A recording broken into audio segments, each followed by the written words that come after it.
April 27, 1889 would be remembered as the day 50,000 people raced across the Oklahoma Territory border at noon, staking claims on 2 million acres of land previously designated as Indian Territory.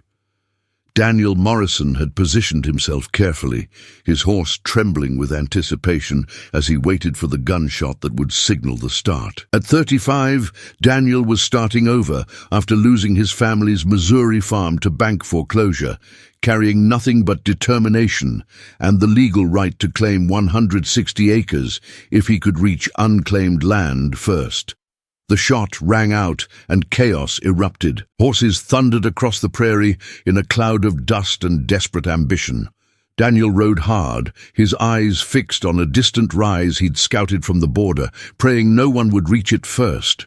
2 hours later, exhausted and dust-covered, he drove his stake into ground near a creek-fed valley with good grass and natural shelter from wind. Other settlers claimed adjacent parcels, and within days, a scattered community of homesteaders emerged, each family focused on the overwhelming task of building something from nothing. Daniel constructed a simple dugout shelter carved into a hillside, then began planning the ranch he dreamed of building. He had cattle money saved from 3 years of working on other men's ranches, enough to start small if he was careful. But the work required more hands than his own, and good ranch workers were scarce with everyone focused on their own claims. 3 weeks after the land run, a man appeared at Daniel's dugout as evening shadows stretched across the prairie. He was tall and lean, probably late 20s, with dark eyes that assessed everything and revealed nothing. He said his name was James Carter, that he'd worked ranches in Texas and New Mexico, and he was looking for steady employment. Daniel studied him carefully, noting the weathered hands of someone accustomed to hard work, the quiet confidence of his posture, and something else he couldn't quite identify, a watchfulness that went beyond normal caution. Daniel hired James Carter with some reservations, but desperation for help outweighed caution. Within days, those reservations evaporated. James worked with efficiency and skill that exceeded anyone Daniel had employed before. He understood cattle instinctively, anticipating their movements and needs. He could rope, brand, and handle difficult animals with a calmness that kept situations from escalating. He built fences that would withstand Oklahoma's violent weather, and he seemed to require minimal instruction for any task. But what impressed Daniel most was James's understanding of the land itself. He identified the best grazing areas, knew where to find water during dry spells, and could read weather signs with uncanny accuracy. When Daniel asked where he'd learned such skills, James simply said he'd spent years working different territories and paid attention. The answer was vague, but delivered with enough confidence that Daniel didn't press further. As weeks passed, Daniel and James fell into an effective partnership. Daniel handled the business aspects, purchasing cattle, negotiating with suppliers in the nearest town of Guthrie, establishing his legal claim, while James managed the daily ranch operations. They spoke little during work, but Daniel appreciated the quiet competence. James never complained, never caused trouble, and never seemed to need supervision. In early June, neighboring rancher Marcus Thornton visited Daniel's claim with barely concealed hostility. Thornton had arrived 3 days after the land run and claimed the parcel adjacent to Daniel's, still bitter about not securing better land. He made pointed comments about Daniel's growing cattle herd and questioned whether a newcomer really understood Oklahoma grazing rights. The implicit threat was clear. Thornton intended to challenge Daniel's success. After Thornton left, James spoke quietly, mentioning he'd noticed Thornton's cattle had been grazing in the canyon area that technically fell within Daniel's claim boundaries. Daniel realized he needed to establish his territorial rights firmly, but he had no idea how to navigate the complex politics of frontier land disputes. James suggested they ride out at dawn to properly survey the boundaries. The next morning, James led Daniel through terrain that seemed impossible to navigate. narrow passes between rock formations, dry creek beds that twisted through grassland, subtle changes in vegetation that indicated underground water. After 2 hours of riding, James guided them into a hidden canyon that Daniel hadn't known existed on his own claim. The canyon was perhaps 300 yards long, sheltered from wind, with a spring-fed pool that flowed into a small creek. The grass grew thick and green, and the rock walls provided natural shelter. Daniel stared in amazement, asking how James had found this. James hesitated before explaining he'd explored the property thoroughly, that you learned to read land formations after years in different territories. Daniel accepted the answer but noticed something in James's tone, a carefulness, as if he was editing his response. Over the following weeks, Daniel came to rely heavily on James's knowledge. When a drought threatened the summer grazing, James knew where to move the cattle. When neighbors complained about property boundaries, James could describe the terrain with such precision that disputes were settled in Daniel's favor. When a storm threatened to scatter the herd, James anticipated the cattle's panic and positioned them safely beforehand. Daniel's ranch prospered while others struggled, and his success bred resentment among neighbors who'd arrived with more resources but less knowledge. Marcus Thornton in particular grew increasingly hostile, spreading rumors that Daniel must have been a Sooner, someone who'd entered the territory illegally before the official land run. The accusation was false, but dangerous. Sooners faced loss of their claims and prosecution. One evening, as Daniel and James sat outside the improved cabin Daniel had built to replace the dugout, Daniel finally asked directly, how did James really know this land so well? James was quiet for a long time, staring at the darkening prairie. He said that some knowledge came from experience, and some came from listening to people who'd lived on land long before settlers arrived. Daniel sensed there was more James wasn't saying, but he respected the boundary. Everyone had a past they didn't fully share, and James had earned trust through actions rather than words. Late summer brought increased tensions as water became scarce and tempers shortened under the relentless Oklahoma heat. Marcus Thornton organized a meeting of neighboring ranchers, ostensibly to discuss water-sharing agreements, but actually to build a coalition against Daniel. Thornton argued that Daniel's success was suspicious, that no newcomer could possibly understand the land so quickly without some kind of advantage or deception. Several ranchers who'd struggled through the difficult first months found Thornton's arguments persuasive. The meeting resulted in an ultimatum. Daniel needed to prove his claim was legitimate and explain his unusual knowledge, or they'd petition federal authorities to investigate him as a Sooner. Daniel knew he was innocent of the Sooner accusation, but he couldn't explain James's expertise without revealing information he didn't fully possess himself. That night, Daniel confronted James directly, explaining the situation and asking for complete honesty. James looked at him with those dark, careful eyes and said simply that some truths were dangerous for everyone involved. Daniel pressed harder, saying his entire future was at stake. James stood and walked to the cabin window, his back to Daniel. When he spoke, his voice was low and measured. He explained that he'd grown up in this territory, knew every canyon and water source because he'd learned them as a child. But his people had been forced to leave, relocated to reservations far from their homeland. He'd escaped and been living under a false identity for 5 years, knowing that if authorities discovered who he really was, he'd be arrested and forcibly returned to San Carlos. James Carter wasn't his real name. He was Nightshade, son of an Apache leader, and this land that settlers now claimed had been his people's home for generations. Daniel felt the ground shift beneath his understanding. He'd hired a man who was technically a fugitive, whose knowledge came from being indigenous to this very land. The implications were staggering. If anyone discovered the truth, Daniel would be accused of harboring an escaped reservation Apache, a federal crime. His claim would certainly be revoked, possibly worse. James turned to face him, His expression resigned. He said he'd leave immediately, that Daniel shouldn't suffer for his deception. Daniel told James to wait, that he needed time to think. The night passed in sleepless turmoil as Daniel wrestled with competing obligations.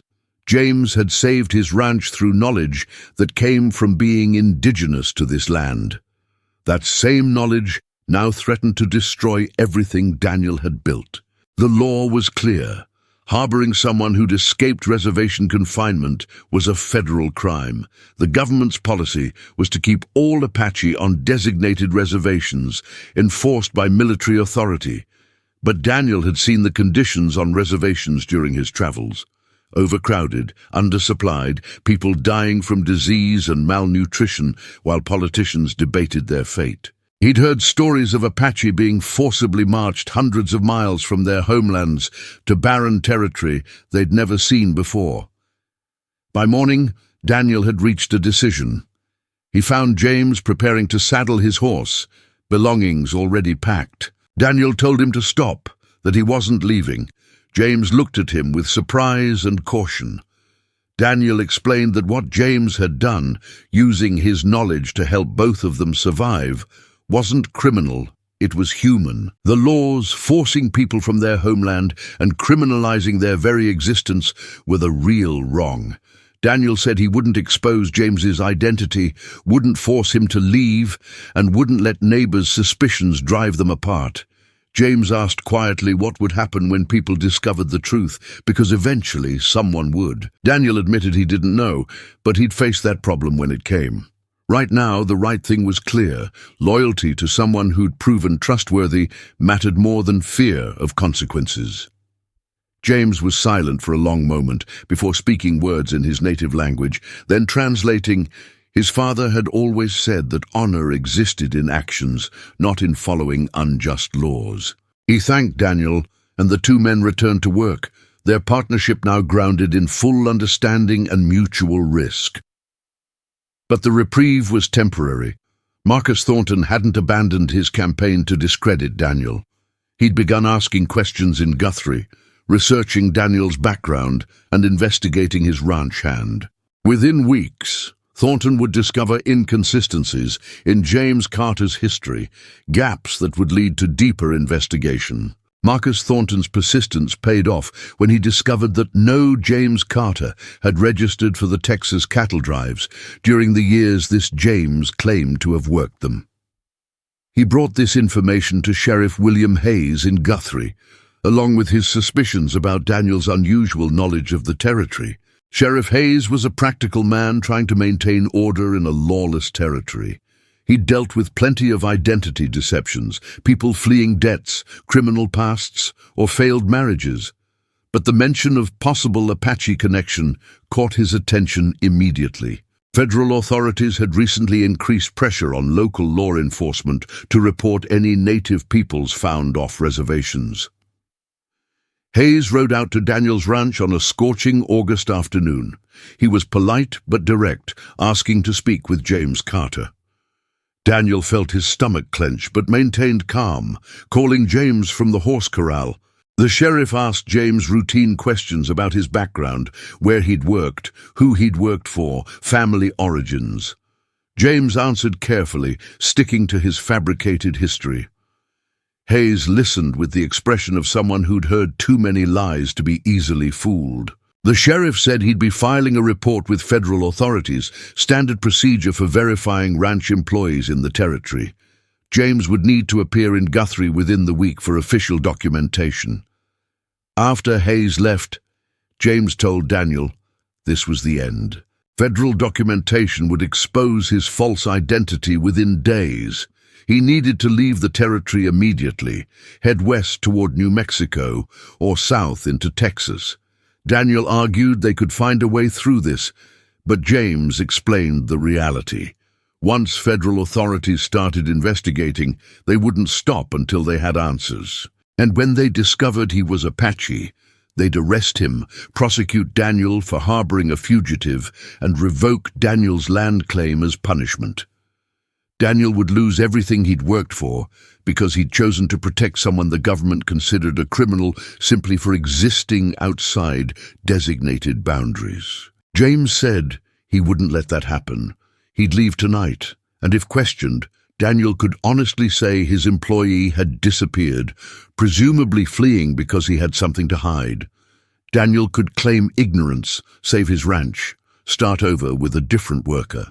Daniel spent that evening trying to convince James there had to be another option, but James remained firm. He'd known this risk from the beginning, had actually lasted longer than he'd expected before questions arose.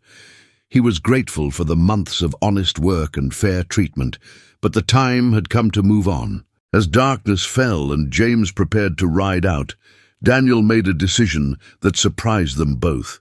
He said if James was leaving, he'd go with him. His claim here was built on James's knowledge. Keeping it after forcing James away felt like theft. James looked at him as if he'd lost his mind. Daniel had a legitimate claim, a growing ranch, a future in this territory. Why would he abandon it? Daniel explained that he'd come to Oklahoma seeking more than land. He'd wanted to build something meaningful, something based on honest work and fair dealing. Keeping success gained through someone else's forced sacrifice violated everything he'd hoped to create. If the only way to maintain his claim was to betray someone who trusted him, the claim wasn't worth having. James was speechless for a moment before speaking quietly in Apache, then English. He said Daniel was either the most honorable fool he'd met or the wisest. He couldn't decide which. Daniel laughed despite the tension, saying probably both. They spent the night developing a plan.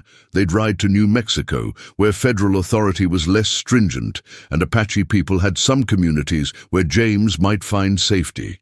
Daniel would sell his cattle quickly, abandon his claim, and help James reach secure territory before anyone could stop them. It was reckless, probably foolish, and would cost Daniel everything he'd worked for. But it felt right in a way that staying didn't. The next morning, before they could leave, riders appeared on the horizon. Marcus Thornton led a group of 5 ranchers, all armed, heading directly toward Daniel's cabin. James moved toward the barn to get his rifle, but Daniel stopped him. Violence would only make everything worse. They'd face whatever was coming together, without weapons. Thornton and his men rode into the yard, their expressions grim with purpose. Marcus Thornton didn't waste time on pleasantries. He announced that they'd done research and discovered James Carter didn't exist in any ranch records from Texas or New Mexico during the years he claimed. They'd also learned from contacts in Guthrie that federal authorities were investigating possible Apache living illegally in the territory. Thornton stated his belief that Daniel's ranch hand was actually Apache, using false identity to avoid reservation return. The accusation hung in the air like gun smoke. Daniel felt James tense beside him, but neither man spoke immediately. Thornton continued, saying they'd come to take James into custody and hold him until federal authorities arrived. He added that if Daniel cooperated, they'd testify that he'd been deceived and might not lose his claim. But if Daniel tried to protect a fugitive, he'd face prosecution alongside him. Daniel looked at James, seeing resignation in his eyes. James spoke quietly, just to Daniel, saying this was the moment. If Daniel let them take him, Daniel would be safe. His ranch would survive. Everything could continue as if James had never been there. Daniel turned back to face Thornton and the assembled ranchers. His heart pounded, but his voice was steady when he spoke. He said James Carter had been the most honest, hard-working, skilled employee anyone could ask for. Whatever his background, he'd earned respect through actions and character, and no, Daniel would not cooperate in turning him over to people who wanted to imprison someone for the crime of trying to live freely. Thornton's face hardened. He said Daniel was making a terrible mistake, choosing an Indian over his own future. Daniel replied that he was choosing honor over expedience, loyalty over self-interest, and basic human decency over unjust laws. If that meant losing his claim, so be it. James whispered urgently beside him, saying Daniel was ruining himself for nothing. They'd take James anyway, and Daniel would lose everything without saving anyone. But Daniel had made his choice. He stepped forward, positioning himself between James and the armed ranchers. He said if they wanted James, they'd have to go through him first, and he'd make sure everyone knew they'd used force against a man protecting his employee from unlawful seizure. The tension crystallized into a moment of dangerous possibility. Thornton and his men had weapons, authority of prejudice, and law behind them. Daniel had only conviction and the willingness to suffer consequences. But before the situation could escalate, another voice joined the confrontation. Sheriff Hayes rode into the yard, having followed Thornton's group from town.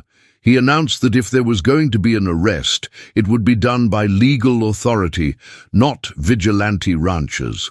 Thornton protested they were performing a citizen's duty, helping federal authorities locate escaped reservation natives. Hayes replied dryly that federal law enforcement would handle federal matters, and vigilante posses had no legal standing.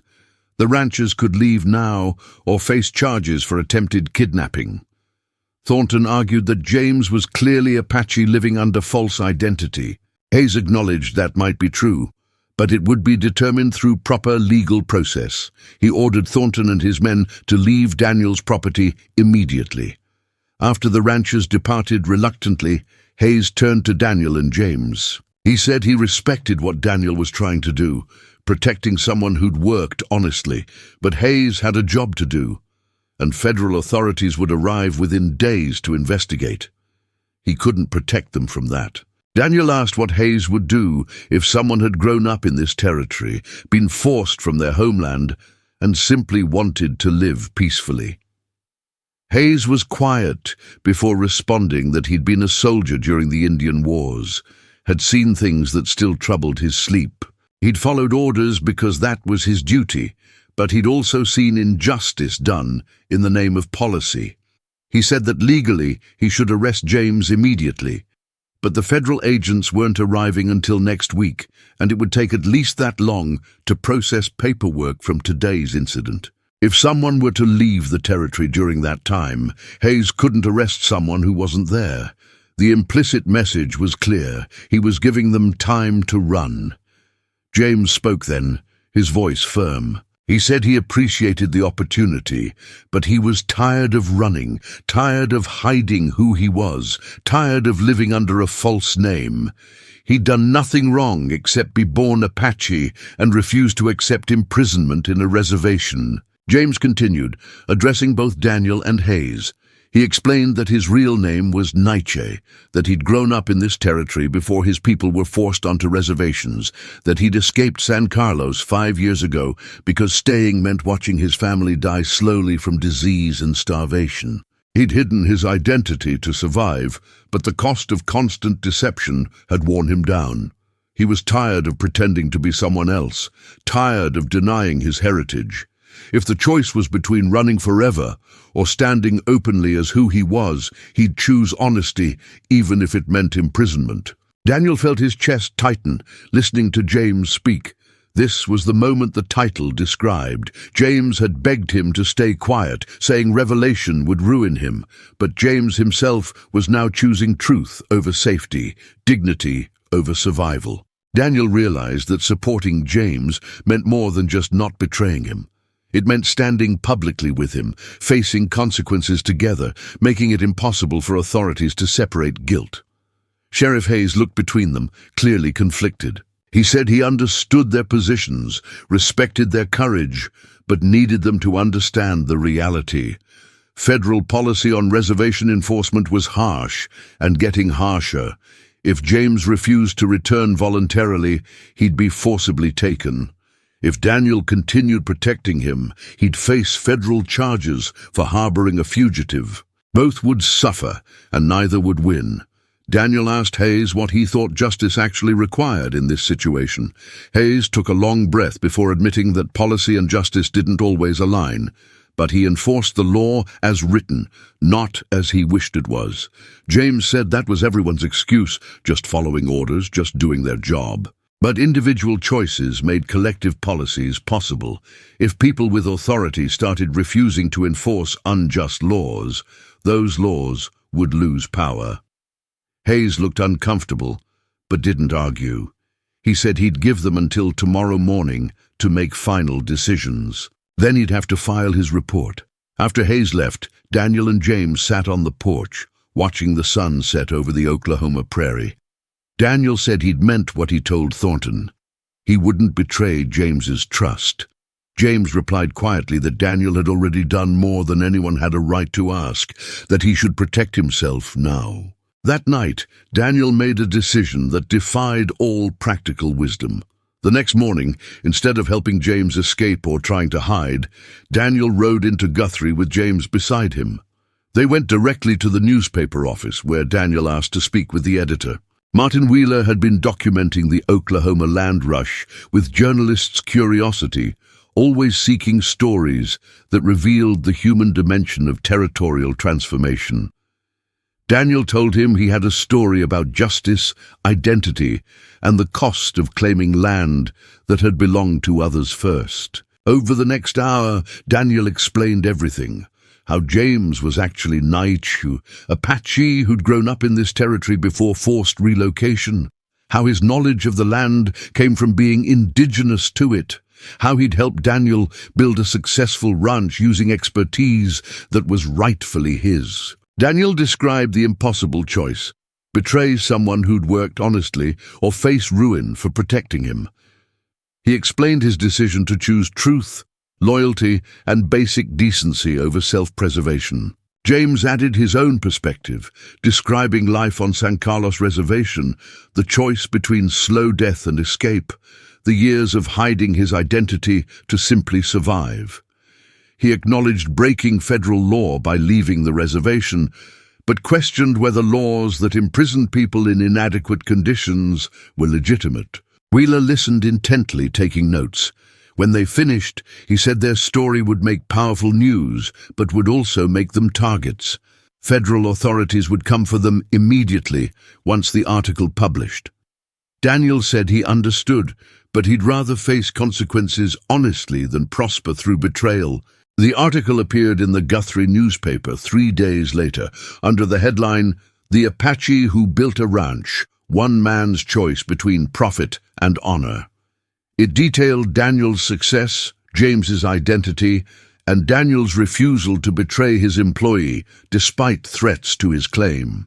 The article asked difficult questions about justice, about whether forcing people from their homeland and criminalizing their existence was moral policy, about what real honor required when laws and ethics conflicted. The response was immediate and divided. Some readers praised Daniel's courage and questioned reservation policies. Others condemned him for harboring a fugitive and demanded his arrest. Federal authorities arrived in Guthrie within a week. Marshal Thomas Granger had orders to arrest James and investigate Daniel for harboring charges. But the newspaper article had created complications. Public attention meant the case couldn't be quietly resolved. Granger found himself in a difficult position: enforce policy that was increasingly controversial, or acknowledge that perhaps the law itself needed examination. He met with Daniel and James publicly, in front of newspaper reporters and curious townspeople.